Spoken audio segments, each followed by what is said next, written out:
Jake Morrison stood in the control room and watched the screens show death coming from space. Red lights flashed everywhere. The alarm sounds hurt his ears. Outside the windows, he could see fires burning across New Denver Colony. "Sir, we lost. Contact with Sector 7, Lisa Turner said. Her hands moved fast across the control panel. The aliens destroyed 3 more buildings. That's another 1,000 people gone.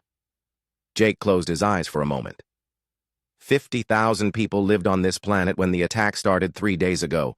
Now less than 30,000 were still alive. The Zephyrians came without warning. Their ships looked like giant insects made of metal and flesh. They moved in ways that made no sense. "What about Captain Bell?" Jake asked. Lisa checked her screen. "The Colorado Springs is still fighting, but she's badly damaged. Ryan says he can't hold them off much longer." Through the radio, they heard Captain Ryan Bell's voice. It was full of static and fear. "Morrison, are you there? I've got 6 of their bioships coming at me. My weapons are almost empty. I don't think I can stop them." "Hold on, Ryan," Jake said into the radio. "Help is coming." But Jake knew he was lying. Earth was 6 months away, even with the fastest ships. The emergency signal Amy Johnson sent would take weeks just to reach the nearest human outpost. By then, everyone on New Denver would be dead. "Sir," Amy Johnson called from her communication station. "I'm still sending the distress signal, but there's no answer. Nothing at all." Tony Garcia ran into the control room. His security uniform was torn and dirty. Blood covered his left arm.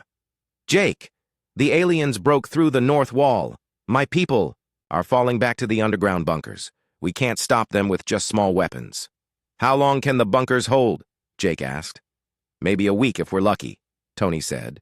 "But they're not trying to take prisoners. They're killing everyone they find." Dr. Helen Brooks came up behind Tony. She was the smartest person Jake knew about alien life. Her face was pale with fear. "Jake, I studied their attack patterns. This isn't just a conquest, they're harvesting us." "What do you mean?" Lisa asked. "Their bioships grow stronger by eating other living things," Helen said. "They're not just killing our people, they're feeding them to their ships. The ships are getting bigger and stronger with every attack." A huge explosion shook the building. Everyone grabbed onto something to stay standing. Through the windows, they could see a massive alien ship hovering over the city center. It looked like a giant spider with wings. Smaller ships flew around it like angry bees. "The Colorado Springs just went down," Amy said quietly. "Captain Bell's ship is gone." Jake felt something cold in his stomach. Ryan Bell was a good man and a great pilot. If he couldn't stop the aliens, what chance did the rest of them have? "Sir, we need to evacuate to the deep bunkers now," Tony said. "My people can't hold them much longer." Pete Williams ran in from the engineering section. His tools were still in his hands. "I've got the main power systems ready to shut down. We can seal the underground areas and run on backup power for weeks." "What about the people still in the city?" Kate Adams asked. She was the colony's main doctor. Her medical coat was covered in blood from treating the wounded. "I've got hundreds of injured people who can't be moved." "We'll do what we can," Jake said. "But if we don't get everyone underground soon, there won't be anyone left to save." Elder Council member Betty Clark stepped forward. She was the oldest person in the colony, and everyone respected her. "People are scared, Jake. They need to know what's happening. They need hope." "I don't have any hope to give them," Jake said, quietly. Another explosion, closer this time. The lights went out for a moment, then came back on. Through the radio, they could hear screaming and gunfire from the city streets. "The aliens are moving toward the government buildings," Tony reported. "They'll be here in maybe 10 minutes. Jake looked at his people. Lisa Turner, who had worked with him for 5 years to build this colony. Amy Johnson, barely 22 years old, who came here to see the stars. Pete Williams, who could fix anything with his hands and his brain. Kate Adams, who had saved so many lives. Tony Garcia, who would die fighting before he let harm come to innocent people. Helen Brooks, whose knowledge might be their only chance to understand their enemies. Betty Clark, who had been like a grandmother to the whole colony. "All right," Jake said. "We go underground. We save who we can, and we keep fighting until the end." "What if Earth doesn't come?" Amy asked.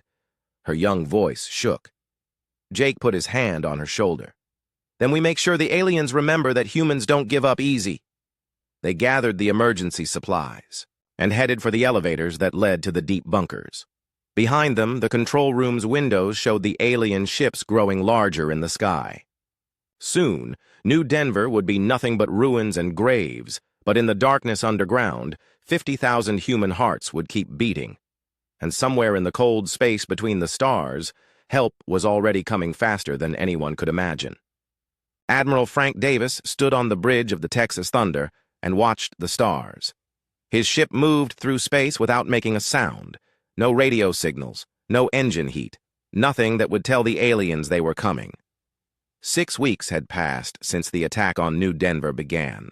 Frank knew that most of the colonists were probably dead by now, but his orders from Earth were clear: save whoever was left and make the aliens pay for what they had done. "Admiral, we're 2 days out from the target system," Commander Steve Martinez said. Steve was the captain of the Texas Thunder, and Frank trusted him like a son. "The Montana Storm and Alaska Fury are staying in formation. The aliens still don't know we're here." Frank nodded. 3 Dreadnoughts, the most powerful ships humanity had ever built. Each one was 2 miles long and carried enough weapons to destroy a small moon. But their best weapon was surprise. The Zephyrians had never seen human military technology like this. "Any word from the colony?" Frank asked. Navigation Officer Carol White checked her instruments. "Still picking up some radio signals from the underground bunkers. Looks like some people are still alive down there, but the signals are getting weaker." Frank felt anger burn in his chest. Those were his people down there, human beings who had traveled across the galaxy to build a new life. Now they were hiding in holes in the ground while aliens hunted them like animals. "Sir," Weapons Specialist Danny Torres called out, "I'm reading massive bioship signatures in the target system, at least 40 vessels. They're big ones too. Some of them are twice the size they were when this started." Chief Engineer Mary Lopez looked up from her control station. "That means they've been feeding, sir. Their ships grow by consuming organic matter. Every human they've killed has made them stronger." Frank's jaw tightened. "Then we'll have to hit them harder than they expect." Lieutenant Commander Paul Davis, Frank's son, came onto the bridge carrying a data pad. Admiral, I just finished studying the enemy fleet positions. They're not expecting any kind of attack. Their ships are spread out around the planet like they're just cleaning up the last resistance." "Show me," Frank said. Paul put the data on the main screen. It showed the Kepler 442 system with red dots marking the alien ships. "They've got their command vessel here in high orbit. Looks like it's controlling the other ships. The rest are scattered across the planet's surface or in low orbit." "Perfect," Steve Martinez said. "We can hit the command ship first, then work our way down." "What about their ground forces?" Frank asked. "Hard to tell from this distance," Paul said. "But thermal scans show they've got thousands of troops on the surface. They're still hunting for survivors in the ruins." Mary Lopez spoke up from her engineering station. "Admiral, the dark matter engines are running perfectly. When we decloak and fire, we'll have full power to all weapon systems. The quantum torpedoes are loaded and ready." Frank had been planning this moment for years, ever since Earth's government decided that humanity needed to be ready to defend itself against alien threats. The 3 Dreadnoughts were just the beginning. Back on Earth, shipyards were building dozens more, but these 3 would have to be enough for now. "Carol, plot us a course to come out of stealth directly behind their command vessel," Frank ordered. "Steve, I want the first torpedo spread to hit them before they know we're there." "Yes, sir," both officers said together. Danny Torres checked his weapons one more time. "Admiral, all torpedo tubes are loaded. The main cannons are charged. We could take out half their fleet in the first minute if we do this right." "Communications," Frank called to the ship's communication officer. "Send a coded message to the Montana Storm and Alaska Fury. Tell Captain Julie Fisher and Captain Bob Turner to be ready. When we attack, they attack. No mercy, no prisoners." "Message sent, sir. Both ships confirm they're ready." Frank looked at the screen showing the alien fleet. Soon, those red dots would start disappearing. The Zephyrians thought they had won. They thought humanity was weak and helpless. They were about to learn how wrong they were. "Sir," Paul said quietly, "what if there are no survivors left when we get there?" Frank put his hand on his son's shoulder. "Then we make sure this never happens to another human colony. We show every alien race in the galaxy that attacking humans has a price." The Texas Thunder moved through space like a ghost. Behind it, the Montana Storm and Alaska Fury followed in perfect formation. 3 ships carrying humanity's promise of protection. 3 ships that would soon turn the Zephyrian victory into their worst nightmare. "One day until we reach the system," Carol White announced. "All hands, this is Admiral Davis," Frank said into the ship's communication system. "In 24 hours, we're going to show the galaxy what happens when someone hurts our people." Every person on New Denver was someone's family, someone's friend, someone's hope for the future. The aliens took that away. Now we take something from them. He paused, thinking about the colonists hiding in their bunkers, thinking about Jake Morrison and his people, probably thinking no help would ever come. "They thought no one would come for them," Frank continued. "They were wrong. Earth remembers its children, and Earth protects its own." In the weapon bays, Danny Torres and his team made final checks on the quantum torpedoes. In engineering, Mary Lopez watched the dark matter engines that would power their attack. On the navigation deck, Carol White plotted courses that would let them hit the aliens from directions they would never expect. And in space around them, 2 other dreadnoughts moved like silent death, carrying the same promise of revenge. The Zephyrians had made one terrible mistake. They had forgotten that humans never fought alone. War Master Kethvar stood on the bridge of his command bioship and felt satisfaction. The human colony was almost finished. His ships had grown fat and strong from feeding on human flesh and metal. Soon, there would be nothing left but empty buildings and bones. "War Master," one of his bridge creatures hissed. "The ground forces report only small pockets of resistance remain. The humans hide deep underground like insects." Kethvar's mandibles clicked with pleasure. "Let them hide.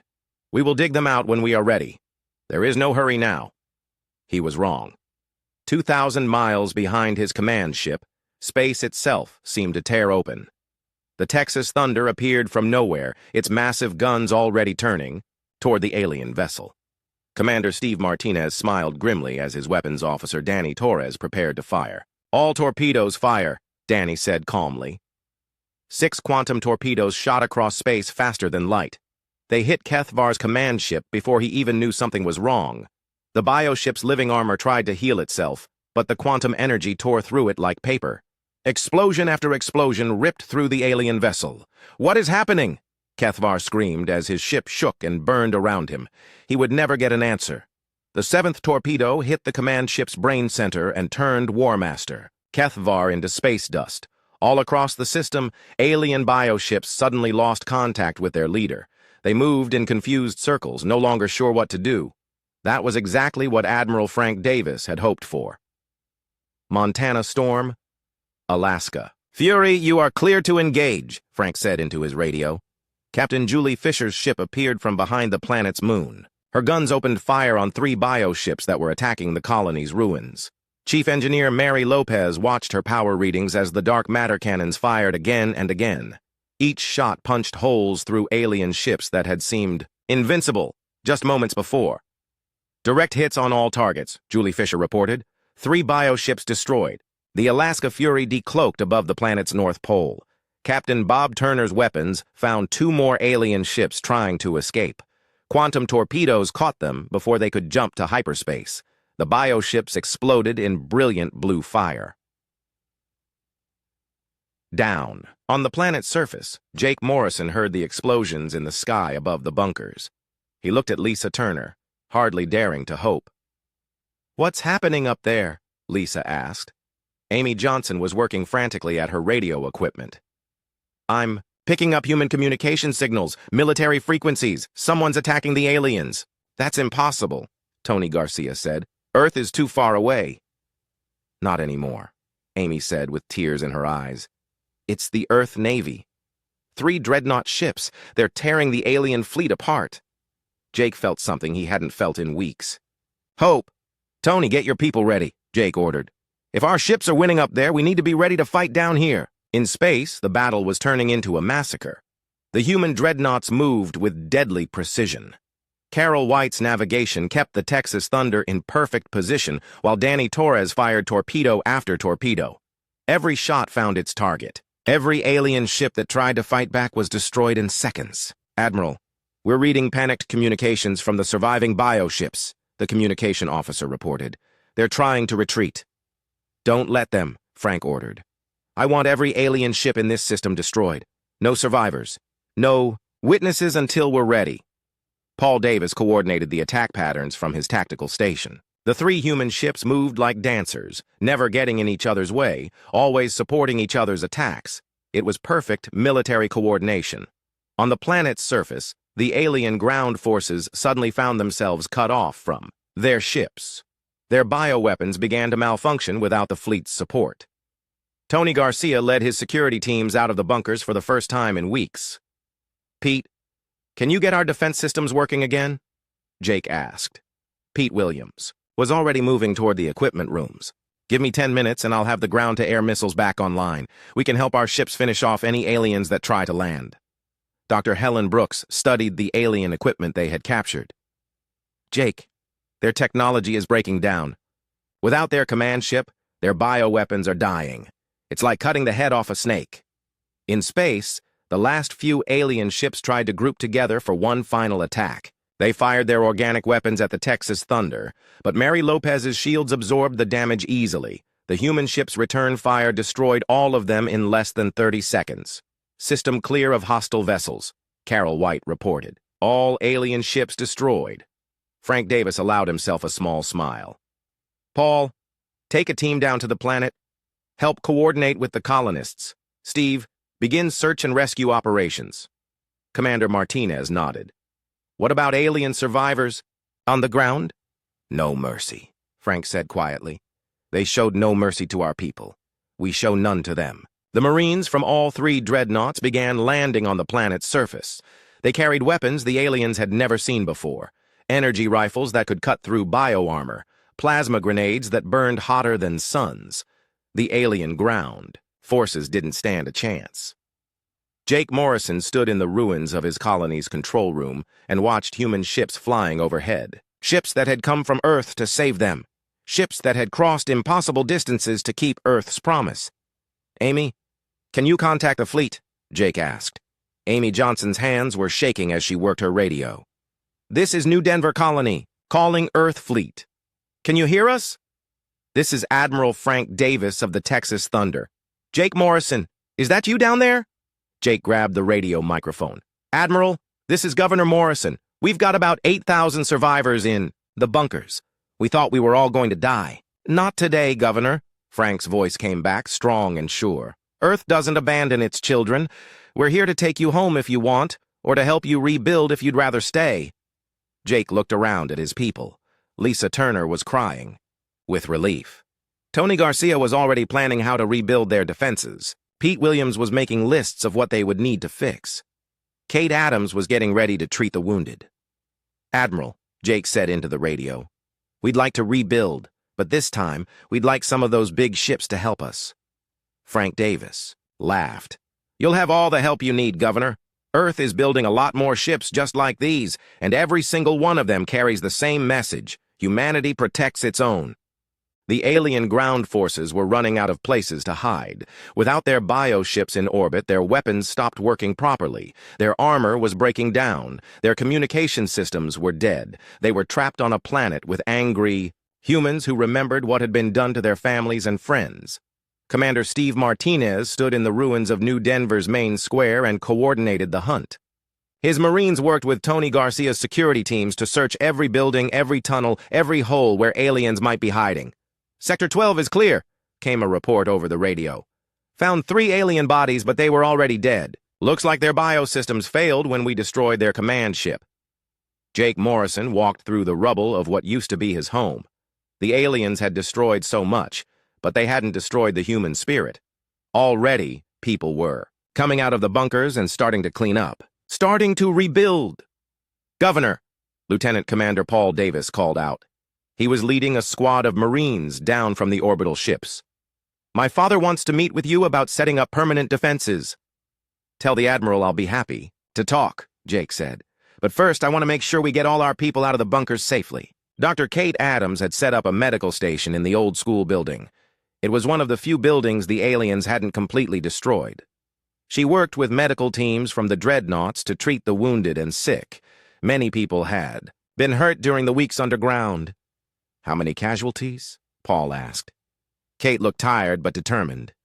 We lost about 20,000 people during the attack and siege, but we saved 30,000. That's 30,000 people who are alive because Earth came for us. Pete Williams was busy checking the colony's infrastructure. The power plant was damaged but fixable. The water treatment facility needed major repairs. The communication array was completely destroyed, but the ship's engineers were already working on a new one. Paul, tell your father we're going to need a lot of help rebuilding, Pete said. But we can do it. Humans are good at building things, and good at protecting what we build, Tony Garcia added. He was cleaning his weapons after a successful hunt for alien stragglers. Next time, we'll be ready for them. In orbit, Admiral Frank Davis was dealing with a different kind of problem. 3 alien bioships had tried to escape the system by pretending to be destroyed. His sensors had caught them trying to sneak away toward the outer planets. Carol, plot an intercept course, Frank ordered. I don't want any of them getting back to their empire with information about our ships. Navigation. Officer Carol White worked quickly. Course plotted, Admiral. We can catch them in 4 hours. Danny, I want those ships completely destroyed. Use the Nova torpedoes if you have to. Weapons specialist Danny Torres smiled grimly. Yes, sir. They won't even know what hit them. But the biggest problem was still on the planet's surface. The aliens had done something terrible in their final hours of control. Chief Engineer Mary Lopez detected it first while running scans from orbit. Admiral, I'm reading some kind of organic explosive device in the colony's central area. It looks like the aliens were planning to blow up the entire settlement. Frank felt cold anger in his chest. Even in defeat, the aliens wanted to kill innocent people. Can we disarm it? Maybe, Mary said.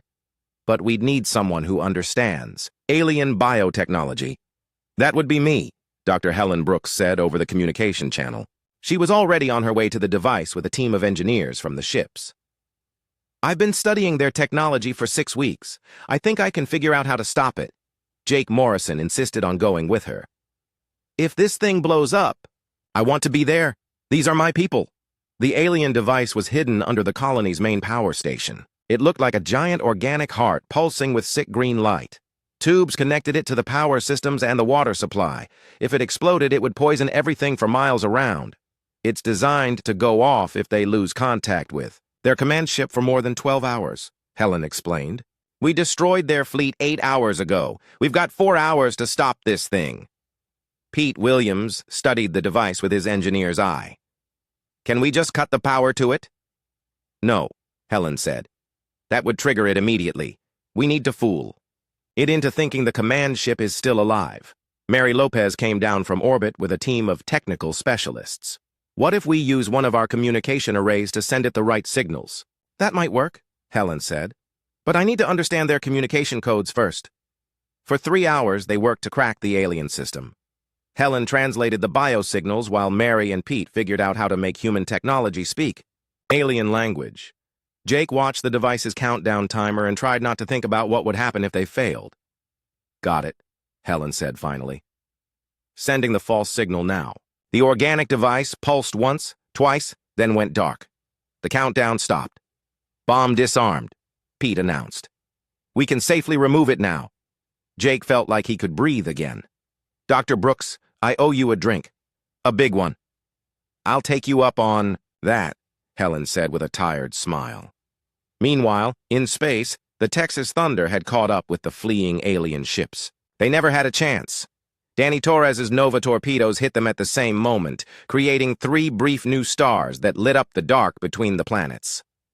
All hostile vessels destroyed, Carol White reported. System is completely secure.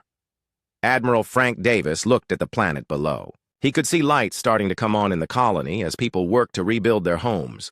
Soon this world would be stronger than ever, and it would never be defenseless again. Paul, take a message to Governor Morrison, Frank said. Tell him Earth is establishing a permanent naval base here. New Denver will be the headquarters for our new Frontier Defense Force. Yes, sir, Paul said. What about the other colonies? The ones that might be under attack right now? Frank smiled. It wasn't a pleasant smile. We're going to visit them too, every single one, and we're going to make sure the galaxy knows that humans take care of their own. On the planet's surface, Jake Morrison gathered his surviving people in the main square. They stood among the ruins of their old life, but they were building something new, something stronger.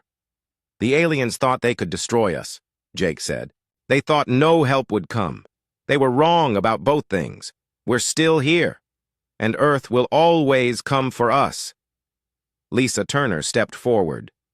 What do we do now, Governor? Jake looked up at the stars where human dreadnoughts kept watch. Now we rebuild, and we make sure this never happens to anyone else. 6 months after the battle, New Denver looked completely different. Where ruins had once stood, new buildings reached toward the sky, but these weren't just homes and shops. They were fortresses. Every building had thick walls and hidden weapon systems. Every street had underground tunnels connecting to the command bunkers. Governor Jake Morrison stood on the balcony of his new office and watched construction crews building the orbital defense platform. Human engineers worked alongside alien refugees who had asked for Earth's protection. Word had spread across the galaxy that humans would defend anyone who needed help. Governor, the morning reports, Lisa Turner said as she handed him a data pad. She was now the colony's defense coordinator, in charge of training the new militia forces. Jake read through the reports and smiled. Population was back up to 60,000, with new colonists arriving every week. The shipyards were producing their first defensive ships. The military academy was training officers from a dozen different species. Any word from Earth? Jake asked. Admiral Martinez sent his weekly report, Lisa said. The fleet is up to 20 dreadnoughts now, with more being built every month. They've established bases on 12 worlds and rescued colonists from 4 different alien attacks. Steve Martinez had been promoted to admiral after Frank Davis was called back to Earth to run the entire Frontier Defense Force. Steve now commanded the new Denver sector from his flagship, the New Texas Thunder. It was twice as big as the old ship and carried enough firepower to defend an entire star system. Sir, Amy Johnson called from her communications station. She was now chief communications officer for the sector. We're getting a priority signal from the Centauri colonies. They're under attack by something called the Void Hunters. Jake and Lisa exchanged glances. How many ships? 57 enemy vessels, Amy reported. The colonists are requesting immediate assistance. Tell Admiral Martinez, Jake ordered, and prep the defense fleet. We might need to support his operation. Lisa was already moving toward the military command center. I'll get our ships ready to move. The new crews need combat experience anyway. This was how it worked now. When humans anywhere in the galaxy called for help, the response was fast and overwhelming. Earth had built a network of bases, ships, and allies that could respond to any threat within days instead of months. Dr. Helen Brooks entered the command center carrying a stack of reports. She was now the sector's chief science officer and head of the Xenobiology Institute. Jake, I've got the final analysis of the Zephyrian bioweapons. We figured out how to turn their own technology against them. What do you mean? Jake asked. Their bioships need to feed on organic matter to stay alive, Helen explained. But if we introduce a specific virus into their food supply, their ships will literally eat themselves to death. We've developed it into a weapon system. Pete Williams looked up from the engineering station, where he was designing new ship systems. A biological weapon that only affects their technology? That's brilliant. And completely defensive, Helen added. It only works on their bioships. It can't hurt living beings. Dr. Kate Adams was now running the sector's medical services and training programs for alien refugees. She had just returned from treating wounded colonists on Kepler 438b, where human forces had driven off an attack by the Crimson Fleet. How are the Centauri colonies? Kate asked as she joined the group. Under attack, but help is on the way, Jake said. Admiral Martinez is taking 8 dreadnoughts to deal with it. Only 8? Tony Garcia asked. He was now sector security chief, in charge of training defense forces across 12 worlds. Against 57 ships? Jake smiled. Tony, you've seen what our dreadnoughts can do. 8 ships is probably too many. Through the communication system, they heard Admiral Martinez's voice from orbit. New Denver Control, this is Admiral Martinez. Fleet departing for Centauri system. We'll have those colonists safe within 18 hours. Good hunting, Admiral, Jake replied. As the human fleet jumped to hyperspace, Jake thought about how much had changed. 6 months ago, New Denver had been alone and helpless. Now it was the center of a growing alliance that protected hundreds of worlds and billions of people. Governor, Amy said, I'm getting reports from our intelligence network. The Galactic Council wants to meet with human representatives. They're calling for peace talks. What kind of peace talks? Lisa asked, suspiciously. Amy checked her screens. It looks like they want to establish formal borders. They're offering to recognize human space as an independent territory. Jake laughed. Tell them we already are an independent territory. We don't need their permission. What should I tell them about the meeting? Amy asked. Tell them we'll consider it, Jake said. But make it clear that our protection extends to anyone who asks for it, regardless of what borders they want to draw. On their maps, Pete Williams was studying the long-range sensor data. Jake, you should see this. The shipyards at Earth just launched something new. It's huge. The main screen showed an image transmitted from Earth. A massive ship was leaving the orbital construction facility. It was 10 miles long and bristled with weapons that made dreadnoughts look small. What is that thing? Tony asked. Amy was receiving the data transmission. It's called a super dreadnought. The Earth Defense Force is sending it here to serve as the sector flagship. Admiral Davis is coming back to take command of it personally. Jake felt pride swell in his chest. Frank Davis, the man who had saved New Denver, was coming back, and he was bringing the most powerful ship in human history. What's the ship's name? Lisa asked. Amy smiled as she read the transmission. USS New Denver's Revenge. Betty Clark, now the colony's civilian administrator, came into the command center. Jake, we've got delegations from 23 different species requesting permission to establish embassies here. They all want to be under Earth's protection. Approved, Jake said without hesitation. Anyone who wants peace and safety is welcome here. As the day went on, reports came in from across human space. The Centauri attack had been stopped in 4 hours. The Void Hunters had been completely destroyed. 3 more colonies had been established under Earth protection. The galaxy was learning that humans kept their promises. That evening, Jake stood on his balcony again and looked up at the stars. In orbit, construction lights showed where the new super dreadnought base was being built. Patrol ships moved between the planets like protective guardians. Transport ships brought supplies and new colonists from Earth and dozens of other worlds.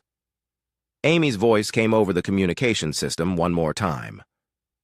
Governor, I'm receiving a transmission from Earth Command. It's being broadcast to every human colony and allied world. Put it on the speakers, Jake said. Admiral Frank Davis's voice filled the air, strong and sure. This is Earth Command to all human colonies and allied worlds. 6 months ago, we made a promise. We said that no human colony would ever stand alone against attack. We said that help would always come. Jake felt tears in his eyes as he listened. Today, that promise extends beyond just human colonies, Frank continued. Any world, any people, any species that asks for Earth's protection will receive it. We will not stand by and watch innocent beings suffer when we have the power to help them. The transmission paused for a moment, then continued.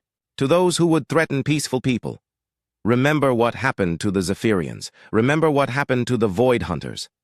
Remember that when you attack innocents, you are not just fighting them. You are fighting Earth. You are fighting humanity. And humans never fight alone. The transmission ended, but its message would echo across the galaxy. Jake Morrison smiled and looked up at the stars where human ships carried Earth's promise to every corner of space. They had thought no help would come. They had been wrong. And now, because of what happened at New Denver, no one would ever have to face that despair again.